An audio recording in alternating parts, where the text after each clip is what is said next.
September 16th, 2024. We are hopefully, I think, past the carnage of chopping 2024. Thus far, we've snapped 2 spindles. I really hope I don't snap anymore. But last thing you saw there, we were filming the North Farm. Then went ahead and repaired both these wagons, the 970 and the Myers wagon here. And after we got those fixed, we went ahead and filled the West Farm silo. Didn't film that because it's a small silo. It only takes about 16 loads, and it still had some silage in it. So figured if I didn't turn the camera on, I wouldn't have bad luck, right? At least that was my thought process. But anyways, just got done with morning chores here. Dad's got the first load about chopped now. We're gonna head on out there, grab it from him, and I guess today we are gonna work on putting up a bag with the ag bagger, and hopefully it's a good day.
Chopping again today. We're going to fill an ag bag. Due to our decreased need for feed here at the dairy, since we sold the dairy cows, we're not going to use the uprights for a couple of reasons. One being, I'm having a hard time staying ahead of the feed, keeping it from heating. I only have about 50 head on the feed lot in there, and that's taking about a ton of corn silage a day, which is not quite the removal rate that you need to stay ahead of the heat. We are in almost the bottom of the silo, so it's a little easier down where it's more moist and dark, but still I can foresee a problem trying to start a new silo and feeding at that rate. It'll be a problem. So what we filled so far, we filled a 16 by 50 on the west side of the road and a 2060 on the North Farm. And so here, once that silo we're using is empty, probably about a month, we're going to switch over to an ag bag that we filled a year ago. And so that ag bag, if we keep cattle on feed continually, will not be enough. So we're doing another bag.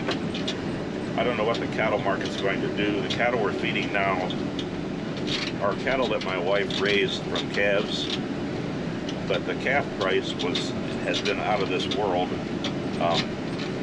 Prices approaching $1,000 for a 3-day-old calf is too much for us to pay and have any margin, because there's always a risk of losing some. So we elected not to buy any.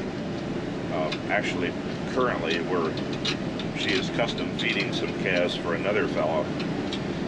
He has a large feedlot in Missouri, and so he has several growers in the area feeding calves for him, so she's given that a try. She's really good at feeding calves. So anyway, she has a real knack for that. So if feeders do get to where we can afford them, when this batch is done, we'll get some more. But time will tell how that works out. So we're just hedging against possible need by doing a bag. Another advantage of the bag is we have done this before. You can stop feeding out of a bag and reseal it. If you burrow your way back in carefully as you're using it, you know you're going to stop. You'll have some extra plastic there, and you can roll that up. And we used some duct tape too to help seal it, and it actually worked pretty well. I was pretty impressed. So that's another option. So anyway, it's going to be an 8 by 200 bag. That's about a ton to the foot, and the feeding rate that I'm doing now, I think that's just about the perfect size for what we're feeding. You can see the tent here. We had a lot of difficulty doing this front window. It's curved on the corner, and it also gets wider it's wider at the top, I think, than the bottom, or vice versa. Anyway, it was a nightmare trying to get the bubbles out, so we went with a halfway eyebrow style, and I really like it. I think it has helped probably drop the temperature in here 10 or 15 degrees. If you leave the chopper set over lunch and you come back, it's much cooler. It's much nicer to get in and get started. This air conditioner does work according to the dealer. I had him out and check it. But anyway, anything you can do to help an air conditioner is good.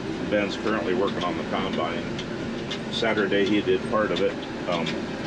We've got a couple windows left to do, but we want to get that done before beans. So I'm going to set you down here, and we're going to see if we're going to find a place to put you. I'm going to have at it here.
Probably saying this corn silage, or corn looks a little on the dry side for silage.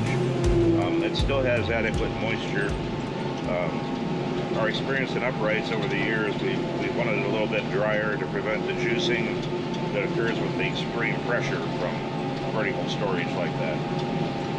It has been our experience with ag bags. We haven't done a whole lot, But what we have learned is it's better to have it a little bit on the dry side than on the wet side. We've had experience in the past a couple times where the feed was a little bit too wet, particularly on haylage, and the rotor in the bagger turns it into a soup. And you're relying on the fiber pushing against the rotor to advance the bagger and make it move. When it turns into a soup, it just makes a mess. You don't have any fiber for resistance on the rotor to get it to advance forward. So the guy we rent the bagger from suggested if that does happen, they've already taken a bale of straw or a bale of hay and put in there to get some dry fibrous material for the fingers on the rotor to grab a hold of to push it to get it moving forward again. Typically what you'll see is you'll have a bag that has a bulge in it or an abnormal shape to it if that does happen, because you just don't have the fiber there to keep it compressed and to keep it advancing like you'd like. So I'm guessing this corn is probably closer to 62% moisture than the 65 that you'd like to have. But to feel it, it does have adequate moisture. There's quite a bit of moisture in the ears yet. I'd say they're probably in their mid-20s for moisture. The stalks are pretty green on top, but the bottom from the ear down is getting pretty dry. It's extremely dry here. I saw the map for Ohio. There are places that are drier than we are. We've had some nice timely rains, but it is pretty dry. We planted some rye on some corn that we chopped at the North Farm, and it's coming up, but coming slow. I kind of wish we would have got our cover crops in a week sooner. They'd be a little bit bigger, but they're struggling also for moisture. We've got a chance of rain tomorrow, or Wednesday and Thursday of this week, so I hope we do get some moisture. We would like to get this bag full and the rye seeded here before we go. We want to go to the Farm Science Review, and I don't know, we might do some filming down there also. We like to go to that. It used to be a little harder when we had milk cows to get away. It seemed like every time you went away something went wrong or somebody didn't show up for work. But we're planning on going on Thursday, the last day. We have other obligations the end of the week. We have our seed wheat is coming on Friday. We're getting it from a different place this year. It's coming in super sacks, and in order to get it into our seed wagon, we're going to use our truck auger and our big skid steer to lift the bags and drain them into the hopper and then run it up in the wagon. So that'll be kind of exciting on Friday. And it seems to me there's something else I'm missing for the end of the week. Oh well, I'll remember eventually.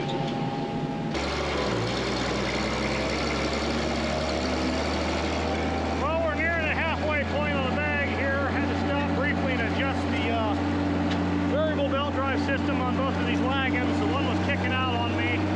Just got so loose the lever would just automatically pop out. So just got done tensioning those. We're going to get back at it here.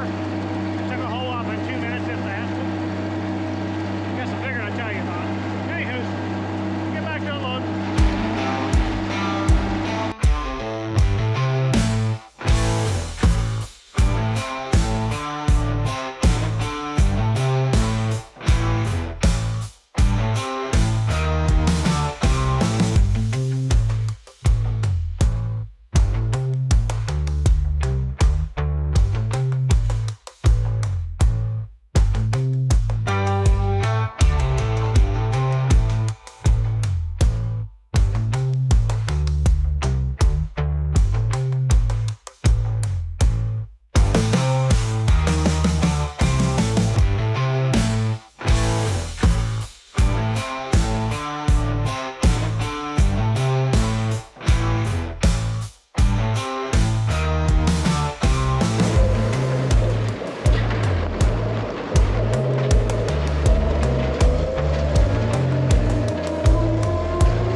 Well, I guess just like that, silage is a wrap for us for 2024. Didn't chop quite near as much as we normally do. You know, the needs here on farm have changed since we don't have milk cows. Milk cows eat a heck of a lot of corn silage. I guess never really sat down and figured out the difference between a beef cow and a dairy cow, but beef cows don't eat quite as much, at least what we've found thus far. So put up another bag this year. So there's one bag left from 2023 season. Now there's a 2024 season bag there. We'll start feeding out of that 2023 stuff here pretty directly. I think the 72-footer silo, which is the only silo here at the main farm that still has any solids in it, is pretty well getting empty here. So I suppose in the next couple weeks we'll probably get that thing opened up and start feeding out of that. I guess the beautiful thing about a bag is if we get a slug here where we sell a group of cattle and we got a little bit of time before we get another group in, we can go ahead and reseal that bag, versus like an upright silo. Once you start feeding out of them, you pretty well got to keep feeding out of them unless you're going to plan on capping it, and that's a whole bunch of nonsense. And it's just Dad and I, so at least in field operations it's just Dad and I, so I don't have the labor force necessary for a bunker. That's something that I kind of think someday I might transition to, but we'll have to see how it pans out as far as, you know, feed needs, and then also what my labor source ends up being. I got 2 kids, hopefully one, if not both, want to farm. Hopefully, I guess we'll see what happens in years to come, but unfortunately that's a little ways away from now. I mean, unfortunately, but fortunately also, because I want them to be a kid while they can be a kid. But oh well, that's I guess a later problem. But for now, we're gonna work on feeding out of bags and see how well we like that. We fed out of bags for several years now. You know, we've kind of used bags as kind of a buffer zone as far as having feed left over, fermented feed left over between silos. You know, each year when we'd fill a silo, well, obviously you don't have any fermented feed, so because you're putting fresh on top. So we started putting up one bag kind of to tide us over. We had one year we actually ran out of feed and had to kind of chop early. That was kind of a mess, so that's why we ended up starting to put a bag up. And then we started putting fourth cutting haylage in a bag, and I don't know, just kind of been a thing here lately. We just would put up an additional bag of feed at the end of the year. That way we'd have enough to transition us into the new feed without having to worry about unfermented feed. And now looks like we're going to transition solely to bags, which is okay. I'd like to get out of uprights. I know my father likes uprights. Uprights are all right. They have their place in life, but you know, as far as being able to feed fast and the serviceability of them, I prefer a bag. Yes, I guess technically you're out there in the elements, but I mean, we have equipment that has cabs. It's not a big deal. So I guess it's just a matter of what you prefer to do. And I guess I'd prefer to be able to feed fast and get done with chores in a hurry than sit there waiting on a silo unloader. That's kind of how my perspective is. So guess we're gonna call it a day here. Go inside, grab something to eat, and I guess in the morning I've got a whole bunch of stuff to do. Got wagons to reverse to prep for beans, which are gonna be coming on here I think in about a week or two. And got some window tinting to finish up on the combine. Need to do that. Got blowers to put away. A whole bunch of equipment stuff to jockey around since we're transitioning out of silage now into the grain side of the harvest here. So got a lot to do, but I guess that's for tomorrow. So we'll see you in the morning.